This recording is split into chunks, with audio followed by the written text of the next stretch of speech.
नमस्कार दोस्तों, मैं अजय कुमार लिटिल गुरु चैनल में आपका स्वागत है। दोस्तों, हिस्ट्री का मॉक टेस्ट जो हम लोग क्लास में लेते हैं उसका फुल डिस्कशन इस वीडियो में हम करेंगे। तो चाहेंगे इसका वीडियो अगर अच्छा लगेगा तो आप लाइक कीजिएगा, नहीं अच्छा लग रहा है डिसलाइक कर सकते हैं। मगर अगर चैनल पे पहली बार विजिट कर रहे हैं चैनल को सब्सक्राइब कर लें, बगल में बेल आइकन घंटी होगा दबा दीजिएगा, जिससे आने वाला कोई वीडियो पहले आप तक पहुँचेगा। दोस्तों, अगर इसका पीडीएफ चाहिए तो वीडियो की डिस्क्रिप्शन में लिंक रहता है, पीडीएफ डाउनलोड कर सकते हैं। इस आंसर की भी डाउनलोड कर सकते हैं और टेलीग्राम पे भी हम डाल देते हैं, टेलीग्राम से भी आप जुड़ सकते हैं। चलिए क्वेश्चन नंबर हम लोग 1 देखते हैं। कल्प में सूत्र की संख्या कितनी है? Option A 4, B 6, C 10, D 12। इसका आंसर आप कमेंट बॉक्स में आंसर देखिए। हम लोग समय आपको नहीं देंगे, प्रैक्टिस कर लीजिएगा। हम आंसर तेज़ी में करते जाते हैं क्योंकि इसका हम फुल डिस्कशन करेंगे तो इसमें समय लगेगा, ठीक है। तो प्रैक्टिस कर सकते हैं। इसका पीडीएफ आपको हम डाल देंगे इसके वीडियो के नीचे में। हम चाहेंगे कि इस वीडियो को अधिक से अधिक अपने फ्रेंड सर्किल में शेयर करें। चलिए, कल्प में सूत्रों की संख्या अगर बात करें तो कितना हो जाएगा? सूत्र हो जाएगा 4। तो इसका आंसर हो जाएगा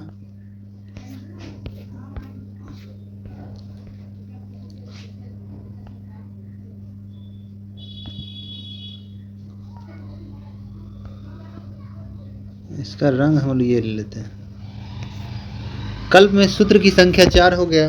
तो कौन कौन सूत्र है? स्रोत सूत्र है, धर्म सूत्र है, गृह सूत्र है और शुल्ब सूत्र है। स्रोत सूत्र में राजा के द्वारा किए गए अनुष्ठान की चर्चा है। धर्म सूत्र में धार्मिक नियम पुरुषार्थ की चर्चा है। शुल्ब सूत्र में जयमिति विधि से यज्ञ कुंड की चर्चा है।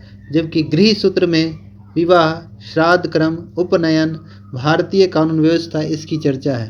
वेदों की संख्या भी 4 है। ऋग्वेद है, यजुर्वेद है, सामवेद है, अथर्ववेद है। ऋग्वेद में मंडलों की संख्या 10 है, सूक्त 1028 है, बालखिल 11 है, मंत्र 10,462 है, ऋचा 1 लाख से अधिक है। वेदांग कहेंगे तो 6 है। वेदों की सही तरीके से पढ़ने के लिए वेदांग की रचना की गई। वेदांग 6 है। व्याकरण है, ज्योतिष है, निरुक्त है, शिक्षा है, कल्प है, छंद है। और पैन कार्ड नंबर 10 है, राशि 12 है, आधार कार्ड नंबर 12 है। चलिए अब हम लोग नेक्स्ट क्वेश्चन देखते हैं।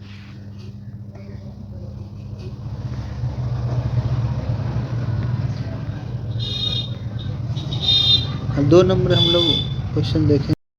चलिए क्वेश्चन नंबर 2 देखते हैं। मानव के आचार एवं विचार का नियंत्रण ब्राह्मण ग्रंथ में, मतलब किस ब्राह्मण ग्रंथ में कहा गया है मानव का आचार विचार देवताओं के द्वारा नियंत्रण किया जाएगा? Option A Aitareya, B Kaushitaki, C Taittiriya, D B एवं सी। तो इसका आंसर हो जाएगा ऑप्शन डी। ऑप्शन डी हो जाएगा। तो इसका आंसर हो जाएगा ऑप्शन डी, कौस्तुकी एवं तैत्रेय। कौस्तुकी एवं तैत्रेय ब्राह्मण ग्रंथ में मानव का आचार विचार देवताओं के द्वारा किया जाएगा, इसकी चर्चा की गई है। तैत्रेय ब्राह्मण ग्रंथ जो है किस वेद का है? तो तैत्रेय ब्राह्मण ग्रंथ जो है यजुर्वेद का है। जबकि कौस्तुकी ब्राह्मण ग्रंथ ऋग्वेद का है। सभी वेदों का अपना अपना ब्राह्मण ग्रंथ है। ऋग्वेद का ब्राह्मण ग्रंथ ऐत्रेय एवं कौस्तुकी है। सामवेद का है पंचवी षड्वी जैमिनीय है। और यजुर्वेद का ब्राह्मण ग्रंथ शतपथ ब्राह्मण ग्रंथ तैत्रेय ब्राह्मण ग्रंथ है। अथर्ववेद का एकमात्र ब्राह्मण ग्रंथ है गौपथ, जिसमें गौपथ ब्राह्मण ग्रंथ में गायत्री मंत्र की व्याख्या की चर्चा है। चलिए 3 नंबर क्वेश्चन देखते हैं। निम्नलिखित में से अथर्ववेद का ब्राह्मण ग्रंथ है गौपथ, पंचवी षड्वी जैमिनीय है। तो गौपथ जो है अथर्ववेद का ब्राह्मण ग्रंथ है, ऑप्शन ए हो जाएगा, जिसमें गायत्री मंत्र की व्याख्या की चर्चा की गई है। पंचवी षड्वी और जैमिनीय ये सामवेद का ब्राह्मण ग्रंथ है।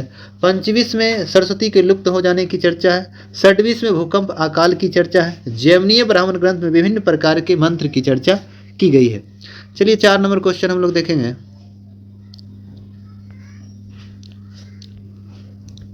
4 नंबर क्वेश्चन देखते हैं।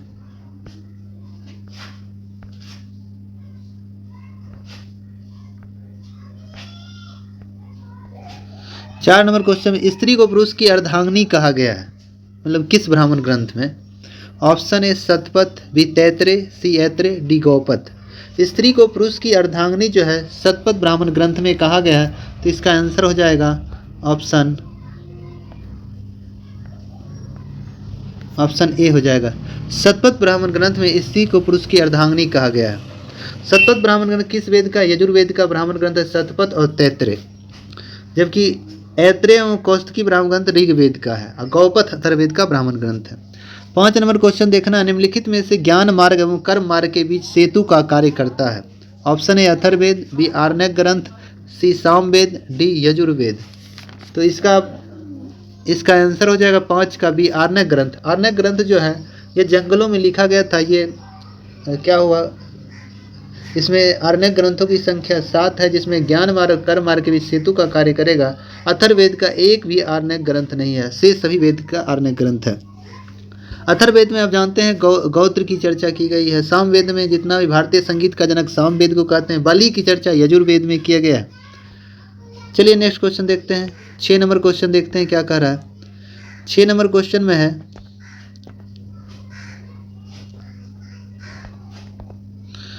किस वेद का एक भी आरण्यक ग्रंथ नहीं है? Option A Atharvaveda, B Samaveda, C Rigveda, D Yajurveda. तो अथर्ववेद का एक भी अथर्ववेद का एक भी आरण्यक ग्रंथ नहीं। आरण्यक ग्रंथ की रचना जंगलों में किया गया था और शेष सही वेद का आरण्यक ग्रंथ है। चलिए 7 नंबर देखिए कि सबसे पुराना उपनिषद है। ऑप्शन ए मुंडकोपनिषद, बी छंदोगोपनिषद, सी में है, बी में है कठोपनिषद, डी है जबालोपनिषद। डी जो है जबालोपनिषद का 7 नंबर सबसे पुराना उपनिषद में है मुंडकोपनिषद, कठोपनिषद, छंदोगोपनिषद, बृहदारण्यक उपनिषद। ये 4 उपनिषद हैं। तो सबसे पुराना उपनिषद के बारे में पूछ रहा है, सबसे पुराना उपनिषद कौन है?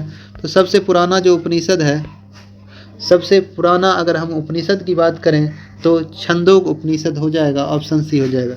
छंदोग उपनिषद में 3 आश्रम की चर्चा है, ब्रह्मचर्य, गृहस्थ और वानप्रस्थ, 3 आश्रम की चर्चा है। और छंदोग उपनिषद में श्री कृष्ण के गुरु अंगिरस के प्रति भक्ति भाव भी दिखाया गया है। यह सबसे पुराना उपनिषद है। जबकि मुंडकोपनिषद में सत्य जयते का प्रयोग वहीं से लिया गया, मुंडकोपनिषद से, जो भारतीय संविधान सभा द्वारा 26 जनवरी 1950 को अपनाया गया था।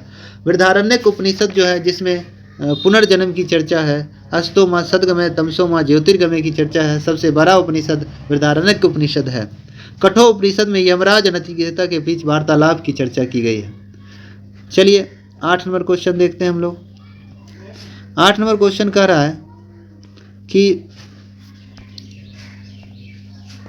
भारत का राष्ट्रीय वाक् सत्यमेव जयते ग्रहण किया गया। Option A Ishopanishad, B Mundakopanishad, C Shvetashvatara Upanishad, D Jabalopanishad. तो इसका आंसर हो जाएगा मुंडकोपनिषद। मुंडकोपनिषद जो है ये भारत का राष्ट्रीय वाक् है, जो मुंडकोपनिषद से लिया गया सत्यमेव जयते, जिसको संविधान सभा द्वारा 26 जनवरी 1950 को अपनाया गया था। जबालोपनिषद में 4 आश्रम की चर्चा है। ब्रह्मचर्य है 0 से 25, गृहस्थ है 25 से 50, वानप्रस्थ है 50 से 75, सन्यासी है 75 से 100। दर्शाएगा 4 आश्रम। 3 आश्रम की चर्चा छंदोग उपनिषद में है। श्वेताश्वर उपनिषद में भक्ति शब्द का प्रयोग पहली बार किया गया है। ईशो उपनिषद में गीता का निष्काम कर्म का पहला विवरण किया गया है। अब देखना है 9 नंबर क्वेश्चन कि 3 आश्रम की चर्चा, 3 आश्रम की चर्चा किस में किया गया है? 3 आश्रम की चर्चा आप जानते हैं छंदोग उपनिषद में किया गया है, तो ऑप्शन बी हो जाएगा। 3 आश्रम की चर्चा छंदोग उपनिषद में किया गया है। सबसे पुराना उपनिषद छंदोग उपनिषद है। इसी उपनिषद श्री कृष्ण के गुरु अंगिरस के प्रति भक्ति भाव दिखाया गया है। जबकि 4 आश्रम की चर्चा जबालोपनिषद में है। ब्रह्मचर्य, गृहस्थ, वानप्रस्थ और सन्यासी, जो 100 वर्ष को 0 से 25 करके डिवाइड किया गया है।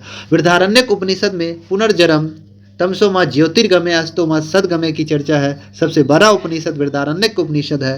कठोपनिषद में यमराज नचिकेता की वार्तालाप की चर्चा है। यशोपनिषद में यह है ईशो उपनिषद, जिसमें गीता के निष्कर्म की चर्चा है। श्वेताश्वर उपनिषद में भक्ति की चर्चा की गई है। चलिए नेक्स्ट क्वेश्चन देखते हैं कि पुनर्जन्म की चर्चा किया गया है। Option A Brihadaranyaka Upanishad, B Chandogya Upanishad, C Jabalopanishad, D Isho Upanishad. तो अब बता सकते हैं। तो पुनर्जन्म की चर्चा जब जानते हैं, बृहदारण्यक उपनिषद ऑप्शन ए हो जाएगा। जबालो उपनिषद में 4 आश्रम की चर्चा है। छंदोग उपनिषद में 3 आश्रम की चर्चा है। चलिए हम नेक्स्ट क्वेश्चन देखते हैं। 11 नंबर क्वेश्चन। 11 नंबर क्वेश्चन कह रहा है सबसे बड़ा उपनिषद। तो option A Brihadaranyaka Upanishad, B Chandogya Upanishad, C Jabalopanishad, D Mundakopanishad. तो सबसे बड़ा उपनिषद जो है ये क्या हो जाएगा, बृहदारण्यक उपनिषद, ऑप्शन ए हो जाएगा। सबसे प्राचीन उपनिषद कहेंगे पुराना उपनिषद छंदोग उपनिषद, जिसमें 3 आश्रम की चर्चा है। 4 आश्रम की चर्चा जवालोपनिषद में किया गया है। मुंडकोपनिषद में सत्यमेव जयते मुंडकोपनिषद से लिया गया है। चलिए नेक्स्ट क्वेश्चन देखते हैं। 12 नंबर क्वेश्चन, आश्रम का सुमेलन करना है। ब्रह्मचर्य 0 से 25 होता है, गृहस्थ 25 से 50 होता है, वानप्रस्थ 50 से 75 होता है, सन्यासी 75 से 100 होता है। तो इसका तो मिलान सही 1 2 3 4 हो जाएगा, तो ऑप्शन इसका डी हो जाएगा, ऑप्शन हो जाएगा डी। चलिए नेक्स्ट क्वेश्चन देखते हैं। 13 नंबर क्वेश्चन कि अष्टाध्यायी की रचना, मतलब सबसे प्राचीन व्याकरण ग्रंथ अष्टाध्यायी है, जिसकी रचना किसने किया। Option A Panini, B Patanjali, C Chanakya, D बारामाही।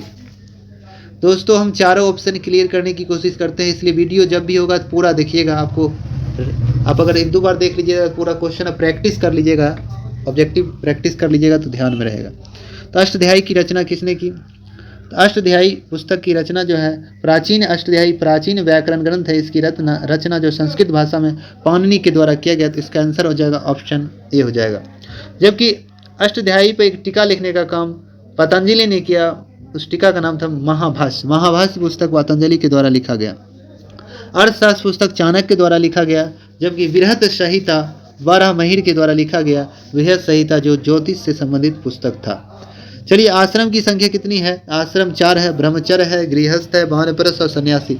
4 आश्रम की चर्चा जवालोपनिषद में, 3 आश्रम की चर्चा छंदोगोपनिषद में किया गया।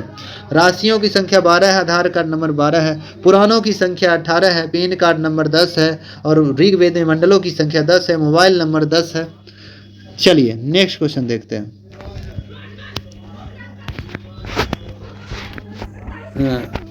15 नंबर हम लोग क्वेश्चन देखेंगे। वेदांग, वेदांग की संख्या कितनी है। वेदांग की संख्या आप जानते हैं 6 है, ऑप्शन ए हो जाएगा। वेदांग की संख्या 6 है। वेदों को सही तरीके से पढ़ने के लिए वेदांग की संख्या वेदांग लिखा गया तो 6 है। व्यो है, ज्यो है, निष्क है, कक्ष, व्याकरण है, ज्योतिष है, निरुक्त है, शिक्षा है, कल्प है और छंद है। तो वेदांग 6 है। और वेदांत उपनिषद 108 है, मुख्य उपनिषद 13 है, ऋग्वेद में मंडलों की संख्या 10 है। चलिए 16 नंबर क्वेश्चन देखिए। सबसे प्राचीन व्याकरण ग्रंथ है। Option A Ashtadhyayi, B Mahabhashya, C Brihat Samhita, D निरुक्त।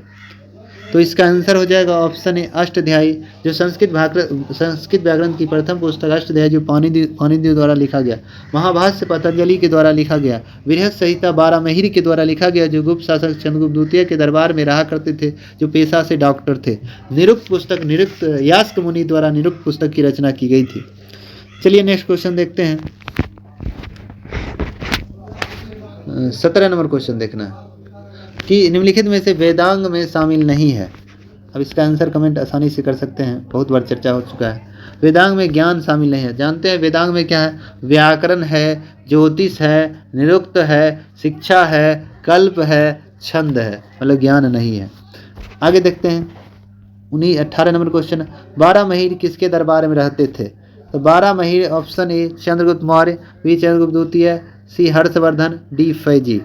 तो इसका हो जाएगा चंद्रगुप्त द्वितीय, जिसको विक्रमादित्य भी कहते हैं। बारामहीर पेशा से डॉक्टर थे, जो चंद्रगुप्त द्वितीय के दरबार में रहा करते थे, जिसने विक्रमादित्य पद की भी उपाधि धारण किया था और विक्रम संवत 57 ईस्वी पूर्व में प्रारंभ किया था।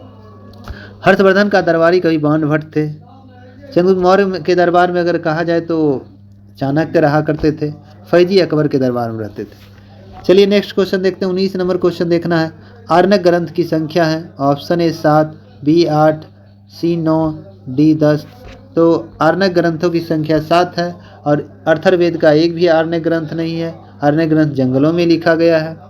अब थोड़ा मंडल, ऋग्वेद में 7वें मंडल में 10 राग युद्ध की चर्चा है। 8वें मंडल में हस्तलिखित शब्द को खिल कहा गया है। 9वें मंडल में देवता सोम की चर्चा है। यह कहा गया मैं कवि हूँ, मेरे पिता वैद्य हैं, मेरी माता चक्की चला रही है। और 10वें मंडल में शूद्र की चर्चा, पुरुष सूक्त में पहली बार वर्ण व्यवस्था की चर्चा ऋग्वेद के 10वें मंडल में किया गया है। चलिए 20 नंबर हम लोग क्वेश्चन देखते हैं। 20 नंबर क्वेश्चन देखना है। कह रहा है कि उपनयन का जिक्र किस सूत्र में है। ऑप्शन ए गृह सूत्र, बी शुल्ब सूत्र, सी स्रोत सूत्र, डी धर्म सूत्र।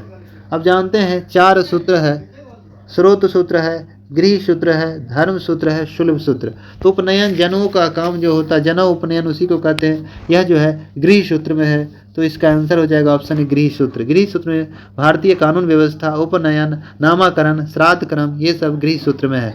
जबकि शुल्ब सूत्र में ज्यामिति विधि से यज्ञ कुंड की चर्चा है। स्रोत सूत्र में राजाओं के द्वारा अनुष्ठान किए गए कार्य की चर्चा है। धर्म सूत्र में धार्मिक नियम एवं पुरुषार्थ की चर्चा है। आगे देखना है, 21 नंबर क्वेश्चन कर रहा है, ज्यामिति विधि से यज्ञ कुंड की चर्चा किया गया है। ऑप्शन ए गृह सूत्र, बी शुल्ब सूत्र, सी स्रोत सूत्र, डी धर्म सूत्र। ज्यामिति विधि से यज्ञ कुंड की चर्चा जो है, ज्यामिति विधि से यज्ञ कुंड की चर्चा ये किया गया है आपको शुल्ब सूत्र में। ऑप्शन बी हो जाएगा शुल्ब सूत्र में। इसका हो जाएगा ऑप्शन बी, शुल्ब सूत्र में ज्यामिति विधि से यज्ञ कुंड की चर्चा की गई है। गृह सूत्र में कहा जाए तो भारतीय कानून व्यवस्था, विवाह, उपनयन, नामाकरण, श्राद्ध क्रम, जात क्रम गृह सूत्र में है। स्रोत सूत्र में है राजा द्वारा किए गए अनुष्ठान की चर्चा है। धर्म सूत्र में पुरुषार्थ की चर्चा की गई है, धार्मिक नियम की चर्चा है। आगे हम लोग देखते हैं 22 नंबर क्वेश्चन, वायु पुराण का संबंध है। ऑप्शन ए आंध्र सातवाहन वंश, बी गुप्त वंश, सी मौर्य वंश, डी सभी। तो वायु पुराण का संबंध अगर कहा जाए तो वायु पुराण का संबंध गुप्त वंश से है, तो ऑप्शन बी हो जाएगा। वायु पुराण का संबंध गुप्त वंश है। पुराण जानते हैं लोमस ऋषि उग्र सर्वा द्वारा लिखा गया संस्कृत भाषा में। पुराणों की संख्या 18 है, जिसमें सबसे प्राचीन पुराण मत्स्य पुराण है, जो आंध्र सातवाहन वंश से संबंधित है, जिसमें विष्णु के 10 अवतार की चर्चा है, सातवाहन वंश की चर्चा है।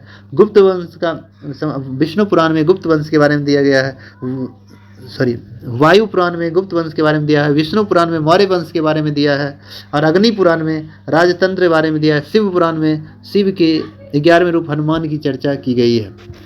चलिए आगे देखते हैं।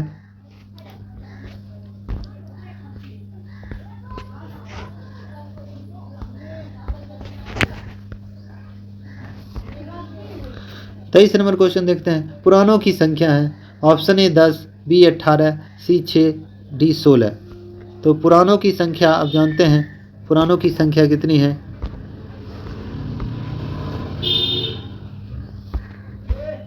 ये काम नहीं कर रहा। पुराणों की संख्या जो है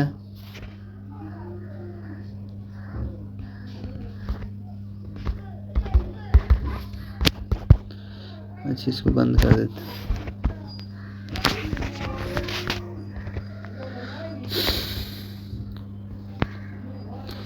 पुराणों की संख्या आप जानते हैं 18 है, तो ऑप्शन बी हो जाएगा। पुराणों की संख्या कितनी है, 18 है।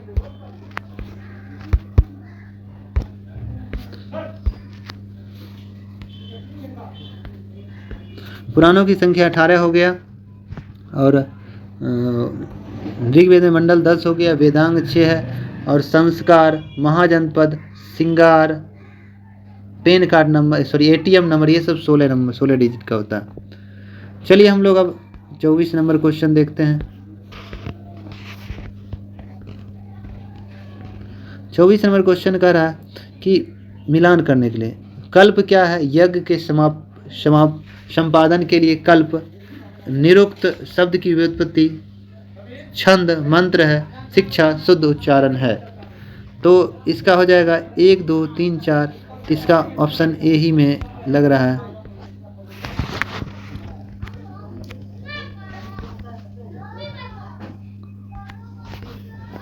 तो इसका आंसर हो जाएगा ऑप्शन ए। चलिए नेक्स्ट क्वेश्चन देखिए, 25 नंबर क्वेश्चन कि 25 नंबर क्वेश्चन में कह रहा है कि 12 महिर पेशा से क्या थे। ऑप्शन ए डॉक्टर, बी नाई, सी किसान, डी व्यापारी। तो आप जानते हैं 12 महिर जो बृहत संहिता लिखा जो चंद्रगुप्त द्वितीय के दरबार में थे, पेशा से डॉक्टर थे। ऑप्शन ए हो जाएगा। सबसे प्राचीन पुराण कौन है। तो सबसे प्राचीन पुराण आराम से आप कमेंट कर सकते हैं, बहुत बार चर्चा कर लिए हैं। सबसे प्राचीन पुराण मत्स्य पुराण है, जो आंध्र सातवाहन वंश से संबंधित है। ऑप्शन ए हो जाएगा। जबकि विष्णु पुराण का संबंध जो है मौर्य वंश से है, वायु पुराण का संबंध गुप्त वंश से है, अग्नि पुराण का संबंध राजा के राजतंत्र एवं कृषि संबंधित नियम की चर्चा है। चलिए आगे चलते हैं हम लोग, आगे नहीं बढ़ता है जल्दी। चलिए कह रहा है कि महाभारत की रचना किसने किया। Option A Ved Vyas, B Patanjali, D Panini, C Valmiki. तो महाभारत की रचना वेद व्यास के द्वारा किया गया। महाभारत की रचना किसके द्वारा किया गया? तो वेद व्यास के द्वारा।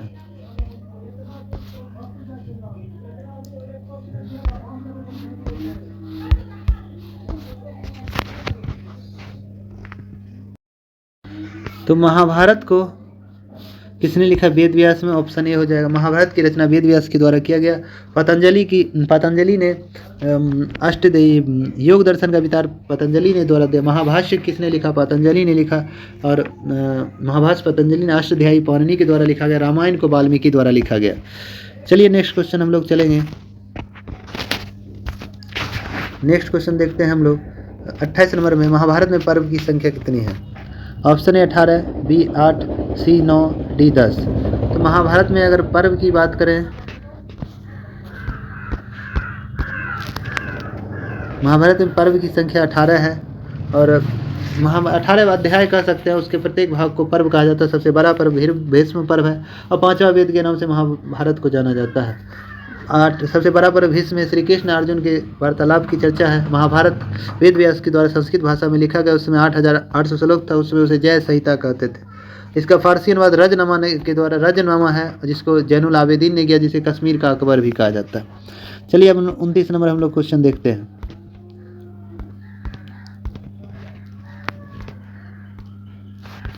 29 नंबर हम लोग क्वेश्चन देखेंगे क्या कह रहा है। 29 नंबर क्वेश्चन है, महाभारत का प्राचीन नाम है। ऑप्शन ए 5वां वेद, बी जय संहिता, सी रजनामा, डी भीष्म पर्व। तो महाभारत का प्राचीन नाम जय संहिता है। तो इसका आंसर हो जाएगा ऑप्शन सी जय संहिता।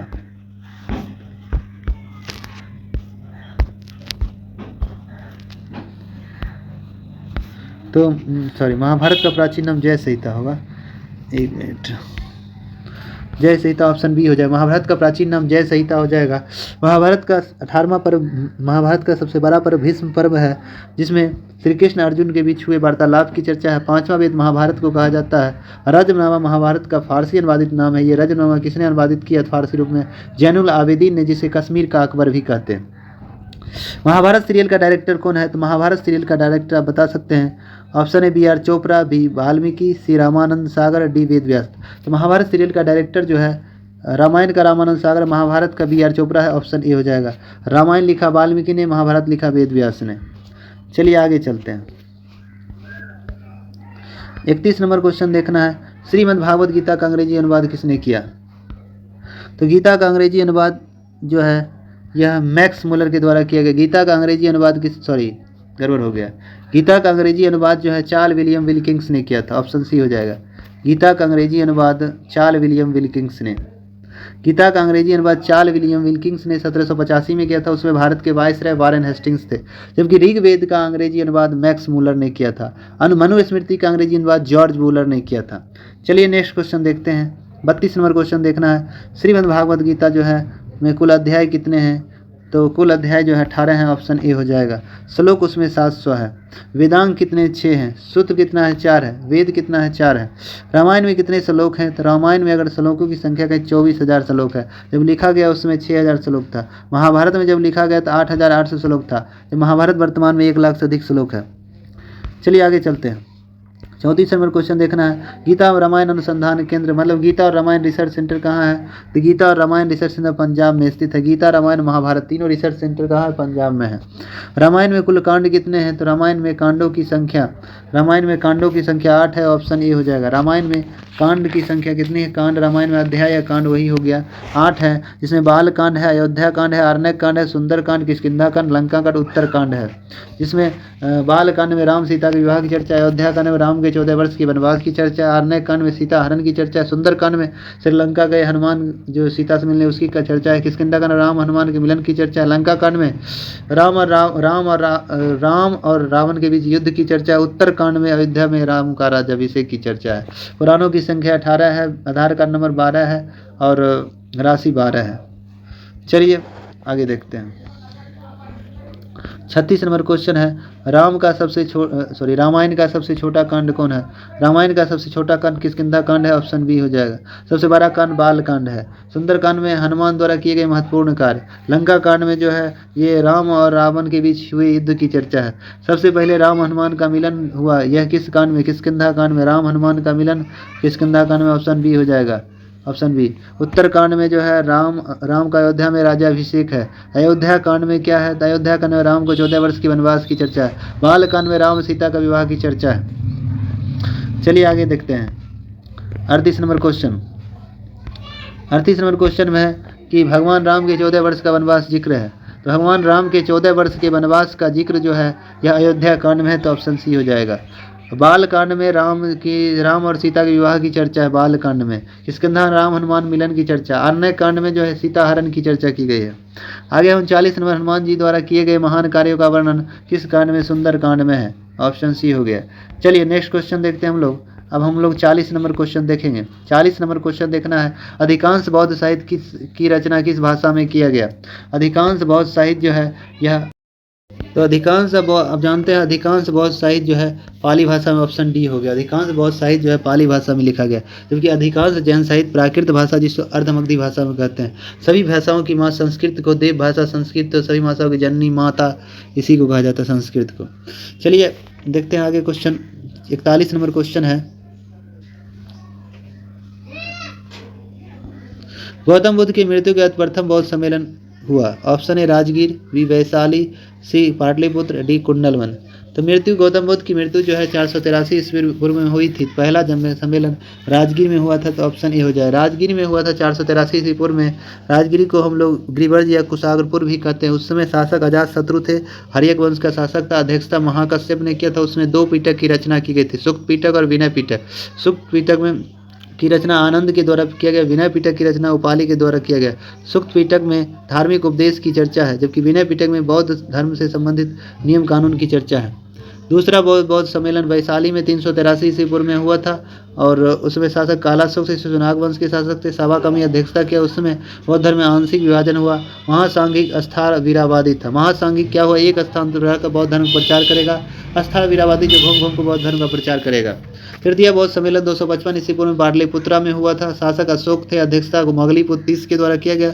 इसमें तीसरे पिटक अभिधम पिटक की रचना मोगलीपुत्र तीस के द्वारा किया गया था, जिसमें बौद्ध धर्म के दार्शनिक पक्ष की चर्चा की गई है। चतुर्थ बौद्ध सम्मेलन जो है कुंडलवन जम्मू कश्मीर में हुआ था। प्रथम शताब्दी या 100 वर्ष पूरा होने पर उस समय शासक कनिष्क थे, कुषाण वंश के शासक थे। अध्यक्षता वासुमित्र ने किया था। उपाध्यक्ष अश्वघोष थे। इसमें एक अध्यक्ष एक उपाध्यक्ष था। इसमें बौद्ध धर्म 2 भागों में बटा, हीनयान और महायान। हीनयान अपरिवर्तनवादी था, महायान परिवर्तनवादी था। चलिए अब नेक्स्ट क्वेश्चन देखते हैं।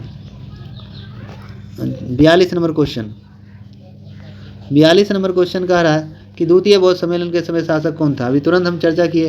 द्वितीय बौद्ध सम्मेलन जो हुआ कहाँ हुआ? द्वितीय बौद्ध सम्मेलन 383 पूर्व वैशाली में हुआ था। उसमें शासक कालाशोक थे, तो ऑप्शन भी हो जाएगा कालाशोक। द्वितीय बौद्ध सम्मेलन के समय कालाशोक थे।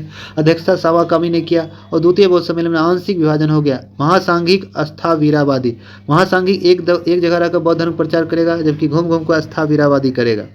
आगे है चतुर्थ बौद्ध 43 नंबर क्वेश्चन है, चतुर्थ बौद्ध सम्मेलन की अध्यक्षता किसने किया? चतुर्थ बौद्ध सम्मेलन की अध्यक्षता वासुमित्र ने किया। इसमें एक उपाध्यक्ष भी था, अश्वघोष, जिसे भारत का मिल्टन, अश्वघोष को भारत का मिल्टन कहा जाता है। चतुर्थ बौद्ध सम्मेलन कहाँ हुआ? बिहार से 3 सम्मेलन, बिहार में 1 सम्मेलन जम्मू कश्मीर कुंडलवन में हुआ था 100 वर्ष या प्रथम शताब्दी होने पर, और उसमें शासक कनिष्क था, कुषाण वंश के शासक थे। अध्यक्षता वासुमित्र, उपाध्यक्ष अश्वघोष ने। इसमें बौद्ध धर्म 2 भागों में बट गया, हीनयान और महायान। हीनयान अपरिवर्तनवादी था, महायान परिवर्तनवादी था। आगे क्वेश्चन है 44 नंबर क्वेश्चन देखना है, किस बौद्ध सम्मेलन में बौद्ध धर्म का विभाजन हो गया? तो बौद्ध धर्म का विभाजन जो है चौथी बौद्ध सम्मेलन हुआ था, हीनयान और महायान। हीनयान अपरिवर्तनवादी, महायान परिवर्तनवादी। जबकि बौद्ध धर्म में आंशिक विभाजन द्वितीय बौद्ध सम्मेलन में हुआ था, महासांघिक और अस्थावीरावादी। महासांघिक एक स्थान रहकर बौद्ध धर्म का प्रचार करेगा, जबकि अस्थावीरावादी जो घूम घूम कर बौद्ध धर्म का प्रचार करेगा। चलिए, पहला बौद्ध सम्मेलन 483 में, दूसरा 383 में, तीसरा 255 में, चौथा 100 वर्ष पूरा होने पर। आगे है बौद्ध धर्म में आंशिक विभाजन किस सम्मेलन हुआ? द्वितीय बौद्ध सम्मेलन। ऑप्शन बी हो जाएगा। कहेगा प्रथम बौद्ध सम्मेलन का आयोजन 46 नंबर क्वेश्चन है, प्रथम बौद्ध सम्मेलन का आयोजन किया गया 483 में, ऑप्शन ए हो जाएगा। दूसरा किया गया 383 में, तीसरा 255 ईस्वी पूर्व में, चौथा 100 वर्ष पूरा होने पर। आगे देखते हैं 47 नंबर क्वेश्चन कि जातक ग्रंथ का संबंध है। तो जातक ग्रंथ जो है ऑप्शन आपको डी हो जाएगा। जातक बौद्ध धर्म से संबंधित है। जातक ग्रंथ जो है जिसमें महात्मा बुद्ध के जन्म से 200 पूर्व की 200 कहानियाँ लिखी गई है, और इसी से संबंधित मिलंदपनो नामक पुस्तक की रचना बौद्ध भिक्षु नागसेन के द्वारा किया गया था, जिसमें नागसेन एवं यवन शासक मिनांडर के बीच वार्तालाप की चर्चा है। बौद्ध धर्म के और जैन, अगर जैन में कहेंगे तो 12 अंग है, कल्प सूत्र है, 14 पुरी जैन धर्म से संबंधित धर्म ग्रंथ हैं। आगे है निम्नलिखित में 16 महाजनपदों की चर्चा है। तो 16 महाजनपदों की चर्चा बौद्ध धर्म के अंगुत्तर निकाय और जैन धर्म के भगवती सूत्र में है। तो इसका आंसर हो जाएगा ऑप्शन डी, बी और सी हो जाएगा। आगे है प्रथम जैन सम्मेलन का आयोजन कहाँ हुआ। तो प्रथम जैन सम्मेलन का आयोजन 322 ईस्वी पाटलिपुत्र में हुआ था और उसमें शासक कौन था, चंद्रगुप्त मौर्य थे। मौर्य वंश के शासक चंद्रगुप्त मौर्य थे। प्रथम जैन सम्मेलन 300 ईसा पूर्व में पाटलिपुत्रा में हुआ था। प्रथम जैन सम्मेलन 300 ईसा पूर्व में पाटलिपुत्रा में हुआ था। शासक चंद्रगुप्त मौर्य थे। अध्यक्षता अस्तुलभद्र के द्वारा किया गया था। उस समय जैन धर्म 2 भागों में बटा, श्वेतांबर और दिगंबर। श्वेतांबर के कौन हुए, जो सफ़ेद वस्त्र धारण करते थे, जो जिसके गुरु अस्तुलभद्र हुए। दिगंबर जो वस्त्र धारण नहीं करते थे वो दिगंबर हुए। तो दिगंबर के गुरु भद्रबाहु, श्वेतांबर गुरु अस्तुलभद्र हुए।